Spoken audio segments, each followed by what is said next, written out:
नमस्कार मित्रों, हमारे YouTube चैनल स्वतंत्र ज्ञान पर आपका बहुत बहुत स्वागत है। मित्रों, आज मैं अपना वीडियो स्वर्गीय सिंधुताई सपकाल के विषय में लेकर आई हूँ। तो चलिए शुरू करते हैं।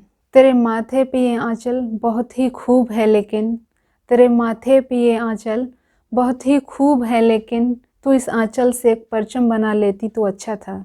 तू इस आंचल से एक परचम बना लेती तो अच्छा था। ये शेर सिंधुताई सपकाल पर पूरी तरह फिट बैठता है। सिंधुताई सपकाल देश या दुनिया में भी हजारों लाखों लोगों की प्रेरणा हो सकती हैं। हमारे देश के युवा थोड़ी सी समस्या आने पर मौत को गले लगा लेते हैं या लगाने की सोचते हैं। उन्हें सिंधुताई सपकाल के बारे में जरूर जानना चाहिए। उनकी जीवन गाथा उन्हें जीने की राह जरूर दिखाएगी। 4 जनवरी 2022 को दिल का दौरा पड़ने से सिंधुताई सपकाल का निधन हो गया है। सिंधुताई सपकाल को अनाथों की मां और दूसरी मदर टेरेसा कहा जाता है। समाज में व्याप्त महिलाओं के विरुद्ध भेदभाव और पाखंड का शिकार सिंधुताई भी हुई थी, पर उन्होंने कभी हार नहीं मानी। उनका जन्म एक चरावाहे परिवार में 14 नवंबर 1948 को महाराष्ट्र के वर्धा जिले में हुआ था। जब वह केवल 10 साल की थी तब उनसे दुगनी उम्र के व्यक्ति से उनकी शादी हो गई। कुछ दबंगों द्वारा महिलाओं का शोषण होते देख उन्होंने उन दबंगों का विरोध किया तो इन दबंगों ने सिंधुताई पर ही चरित्रहीनता का आरोप लगा दिया, तो उनके पति ने उन्हें घर से निकाल दिया। जिस समय उन्हें घर से निकाला उस समय सिंधुताई गर्भवती थी। उनकी मां ने भी उन्हें नहीं अपनाया। तब एक गौशाला में उन्होंने बच्ची को जन्म दिया और अपने आप को बचाने के लिए उन्होंने शमशान घाट में शरण ली। चिताओं की अग्नि से रोटी पकाकर खाई। उन्होंने एक बार कहा था कि शमशान में उन्हें ज्यादा डर नहीं लगता था, क्योंकि शमशान से ज्यादा डर उन्हें समाज में लगता था, इसीलिए तो उन्होंने वहां शरण ली थी। उनका ये कथन हमारे समाज के काले चेहरों को ही उजागर करता है। बाद में भिखारियों के साथ रहने लगी, भीख मांगने लगी। वे भिखारियों का ध्यान रखती थी और भिखारी उन्हें सुरक्षा प्रदान करते थे। सिंधुताई बाद में महाराष्ट्र के चिखलदरा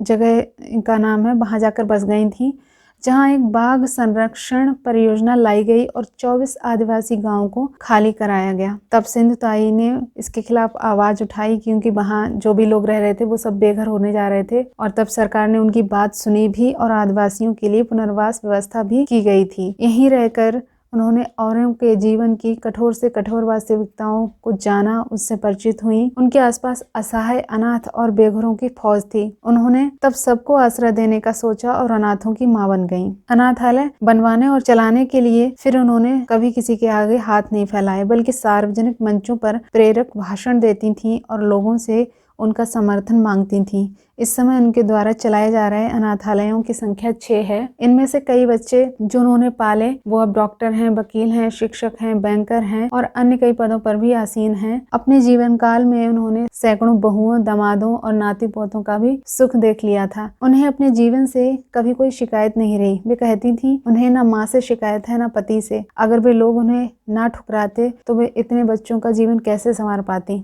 अपने बुरे वक्त में उनके पति को भी इन्हीं के द्वारा पाले गए बच्चों ने आसरा दिया था। जब उनके पति सिंधुताई को मिले थे तो उन्होंने उनसे माफी मांगी और कहा कि मैं कैसे प्रायश्चित कर सकता हूँ अपने पापों का। तो सिंधुताई ने कहा कि जैसे मैं बाकी बच्चों की माँ हूँ वैसे ही मैं आपकी माँ हूँ, आप मुझे माँ कहकर बुलाइए, आपका प्रायश्चित पूरा हो जाएगा। तो वो जब तक जीवित रहे वो उनसे माँ ही कहकर बात करते थे। तो मित्रों, सिर्फ महिलाओं और लड़कियों के लिए ही नहीं, सिंधुताई का जीवन इस देश के युवाओं के लिए भी अनुकरणीय है, जो अपने जीवन से तमाम शिकायतें लिए घूमते रहते हैं। सिंधुताई को सैकड़ों पुरस्कार मिले। पद्मश्री पुरस्कार और नारी शक्ति पुरस्कार से भी उन्हें नवाजा गया था। आज भी भले ही इस संसार से विदा हो गई हैं, पर उनका जीवन हमेशा औरों का मार्गदर्शन करता रहेगा। मित्रों, अगर ये वीडियो आपको पसंद आया हो तो इसे लाइक करें, शेयर करें। मेरे चैनल पर अगर पहली बार आए हैं तो इसे सब्सक्राइब भी जरूर कर लें।